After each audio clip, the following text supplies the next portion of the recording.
Hey, y'all, welcome back to another episode of Transcend the podcast. Thank you for being here with me. I love that you tune in every week. And if you're new here, welcome. I'm going to do something a little bit different today, and I'm going to share this revelation that I had in my own journey.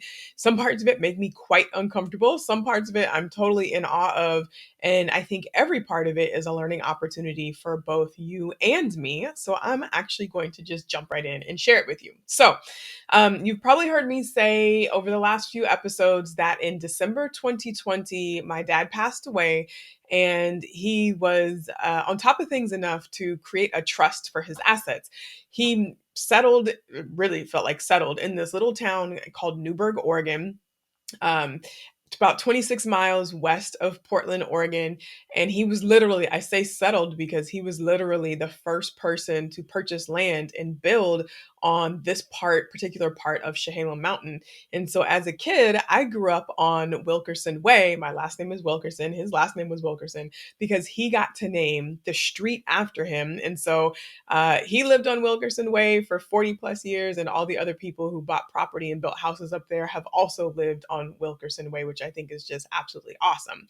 So, fortunately, my dad was able to leave the property behind and also some money.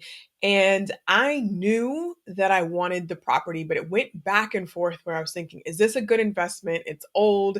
There's a well. There isn't even like city water because it's just on the outskirts. It is still considered rural land. But because my dad left the property to my sister and me, I knew that I would be able to get the property for a fraction of the cost because all I would have to do was buy out my sister's interest because she didn't want the property. So that worked out great. So I worked with a bank, got everything in order, and was approved to buy the property. And now I live in the Bay Area in Oakland, California, and I have been looking for years, just thinking about buying real estate, and just kept saying like the time is not right now. And my mom is baby boomer generation. So for her generation, the American dream was to go to college, get a good job, work at the same place for 3, 4 decades, buy a house, raise a family, and like that's it, right? That's the dream. And for me, I knew that home ownership as a single person with my income level was not something that I wanted to do in the Bay Area because I just felt like so much of my money would be going into property. And right now, I really, really value traveling and experiences and things like that. So I feel fortunate enough to be able to get into this house. And let me tell you, I'm working with you all as business owners to talk about setting up, leaving a legacy for the folks who come behind you so that every generation doesn't have to start over, right? We want to alleviate poverty, eradicate poverty in our community. We want to be able to pay for the schools that we want for our children. We want to be able to help support financially the political candidates that we want. We want to save for retirements we don't have to work for ever. We want to be able to leave some money behind for our kids. And even though that is the vision, I feel some kind of way about having stuff left for me. Now, I didn't grow up with my dad telling me, oh, I'm going to leave something behind. And in fact, that relationship was quite tumultuous. And there was a lot of financial strife between the two of us for my childhood. So I never expected anything to be left behind at all because I was not generally someone he spent money on. I'll put it that way to put it politely. So for me to be able to, after he died, to look at what he had acquired was like, wow, first of all, I had no idea. And two, like, wow, this is what it actually looks like to have a little bit of a head start, like a jump, right? Because the way that it worked out, I was able to get into this house for no money down. So because there was equity in the house, because I wasn't buying 100% of the house, only the percentage that I had to buy out my sister. So I can explain more about that later if you're more interested, or if you want to hear more facts about how that works. But anyway, so I was able to get this house in Newburgh, felt really good about it. And there was some money left over. And so I was talking to my financial advisor at Edward Jones. Shout out to RJ Martin, who's also in Oakland, down the street and around the corner from my house. And I asked him, I was like, okay, so I should probably just invest the rest of this in the stock market, right? How much should I invest versus how much should I keep for a rainy day? What exactly should I do? Because I wanted to make sure that I was going to be a good steward of this money, right? I'm fortunate to have it come my way, but I also want to make sure that I have a plan and then I'm, just maximizing what it is. So I talked to him, and RJ's like, do you want to get a rental property? Like, you have enough for a down payment on a rental property. I was like, what? I just got this one property. What are you talking about? Like, y'all, literally, it had never, ever crossed my mind to think about getting another property on the heels, literally, like, a week and a half, maybe 10 days after closing on buying my dad's place. But RJ planted the seed. Now, this is why it's really important to have people in your community who have different skill sets from you and who will challenge you to do things that you weren't even considering. And he didn't, I mean, I'm sure he knew that he was planting an idea because he's an investment property. He has properties in different states and is building his portfolio. So he's asking me about the legal stuff, and I'm asking him, like, how the heck did you buy a property out of state, right? But he planted the seed. And I kid you not, y'all, I was like, okay, all right, maybe. And what did I do next? I took the steps to connect with a real estate agent well, first of all, again, to look at Bigger Pockets, which is a fantastic website if you're interested in learning about investing, whether buying your first property or like looking at buying investment properties. But I went on there, and then I reached out to a real estate agent who was on Bigger Pockets and said, look, I'm looking to buy an investment property. I've got X amount of money to put down. It would be great if it was in Oregon because I already have a property in Oregon. My mom's here. I'll be coming back and forth, and it's more affordable than California.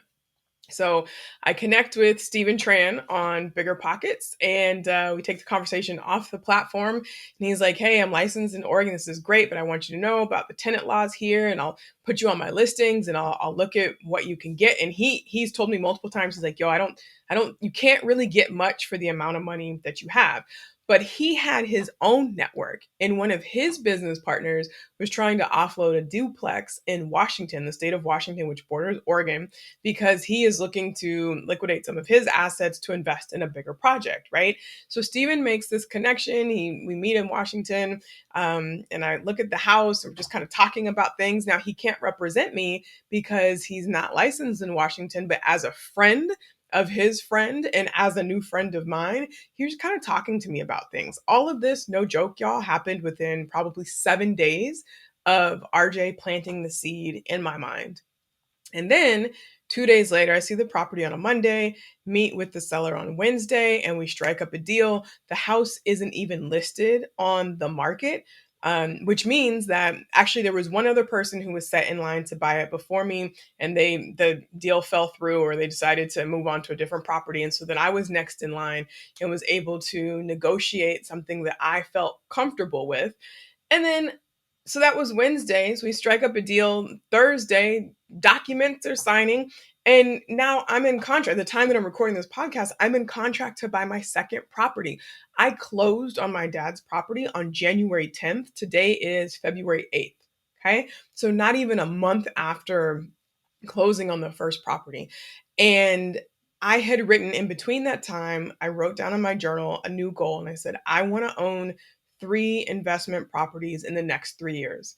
My goal will be to save up enough money for a down payment to get a new property every 3 years in different locations where it really makes sense. And I just wrote it down with just open. It wasn't like I wasn't stressing about it. I wasn't saying it's got to happen. I wasn't really putting too much thought into it. And then, no joke, y'all, like 2 or 3 days later, literally, I am in contract now to buy the second property. And I'm talking with one of my really good friends who's on the East Coast in Canada. And I'm like, yo, what is going on? And we started talking about like the power of manifestation. He was like, is that really manifestation? So we're going back and forth. I'm like, yeah, it is manifestation, but why does it feel like it's so easy, or it was so easy for me to manifest this multifamily rental, which is what I wanted. I didn't want a single family home, but sometimes it feels so challenging for me to make progress in business. I was like, what do I have to learn from this situation, right? There's always something to learn from it. And what I realized is that, and I've heard these things before, and I just did a neuro coaching certification. So I understand how our brain works and the subconscious beliefs. And I just did a podcast episode on it. You probably heard it a couple weeks ago. When your actions don't match your goals, it's really because there's some subconscious belief that you can't do it, that it's not right, it's unsafe, whatever, that you're going to be threatened. And so your subconscious tries to keep you safe and doesn't want you to put yourself out there. So I'm like, well, was I so open and able to manifest this thing so quickly on the property side, but business sometimes feels like such a struggle. Like, why is it so hard to make the progress that I want to make on the legal side of things, my membership community, right? And I dug in a little bit more. So the trick is, or the task is to get curious, like not to judge myself, but what is it? What is it? And I said, you know what? I wrote down that goal of owning 3 investment properties in the next 3 years with complete openness. I didn't have any reason to believe that it couldn't happen. And I wasn't super attached to the outcome because I was just kind of writing like, yeah, okay, let's just see what happens, right? I didn't have any doubt that that could come true. I didn't have any proof that it could come true, but I also didn't have any doubt that it could come true. And so I just had this openness that this is 100% a possibility for me. And because of that openness, I took the steps that I needed to take in order to put myself in position for that thing that I'm asking the universe for to come to me. So, what did I do? I made sure that my accounts were still together in terms of the money, right? I reached out, did a little bit of research on bigger pockets, found somebody in the real estate industry, a real estate agent who I could connect with, told him what I wanted, and was open to what that would look like. Part of I mean, I'm super new in this area. And I think that novice sort of spirit that I have right now really leaves me open to a bunch of opportunities because I don't already have in mind what I want it to look like, which is a really big benefit. So I'm not saying the house has got to look like this, it's got to be in this zip code, it's got to do all these things. I do have some criteria, of course. Like cash flow is really important to me, but I didn't care if it was in Oregon or Washington or probably wouldn't go to Idaho, but some other Florida. I was looking at property in Florida. I was completely open to whatever would pop up that would meet the most important criteria for me, which was cash flow, right? And in a multi-dwelling unit. But then I'm like, okay, so I was completely open. And what is going on with business? I just listened to a video about sales funnels, and I'm already irritated with the video because I have a funnel. I don't like the funnel very much. I don't know that the funnel works very well. It's been in place for a couple of years. Even from the get-go, it's been semi-problematic. And I don't know that the funnel doesn't actually work, or is it just not getting enough eyes? But I have some thoughts around the funnel, right? So as I'm listening to this video about creating a funnel, in my mind, I've done that. It didn't work. How is this going to be different? My attitude is completely different than it was when I was thinking about getting this and just exploring an investment property. I have done so many things in business. I've seen so many things that my mind in reality is so much more closed to what the potential is because I'm limiting myself by my previous experience. Whereas with the house and the investment property, I didn't have any previous experience. And so I hadn't limited myself in my mind into what was possible. And even though I know and I knew that there are these limiting beliefs that are holding me back in business and things just feel like tight and scary, especially as an attorney, y'all. Like we have people breathing down our backs. If people want to make a complaint, whether they're our client or not, there's the ethics board they can go to. There's the rules of professional responsibility that we have to follow. There's our reputation in the industry. There's the legal standard that we have to meet when we're doing legal work. There's all of these things that just make it super stressful to be an attorney. So there's always this pressure of like, don't mess up, don't mess up, stay in your lane, don't try anything new. If it hasn't been done before, you don't, we always say jokingly, like, you don't necessarily want to be the one that makes new law. And if you do, you want to make sure you're on the winning side and not on the losing side where you get an example is made out of you. So anyway, I hope that makes sense that I was just completely open on this real estate side, on this investment side, had just didn't have any limits because I didn't have any experience and I hadn't been jaded by anything. So I was just completely 100% open to what would come my way. But then on the business side, because of the experiences that I've had, and because I think I'm so tied to the outcome, I want this thing to happen, whatever it is. I want to make this number of sales. I'm very like, um, specific with what it is that I want to have happen, that I am not nearly as open to things happening in a way that is outside of the way that I have envisioned it. And I'm sharing this with you because I think it was a fascinating mirror for me to see myself completely open in one area and not nearly as open in this other area when I am coaching people on how to get through and coaching myself on how to get through like the mindset stuff and the mind trash and to how to go through and identify those limiting beliefs and then rewire that belief so that the subconscious is actually working with your conscious mind and not against your conscious mind. So I hope that has just maybe lit some things up for some of you. If you are in a position where you are feeling like the goals that you want are really hard to achieve, it's probably because there is at least one underlying belief that is in contradiction to that goal that you want.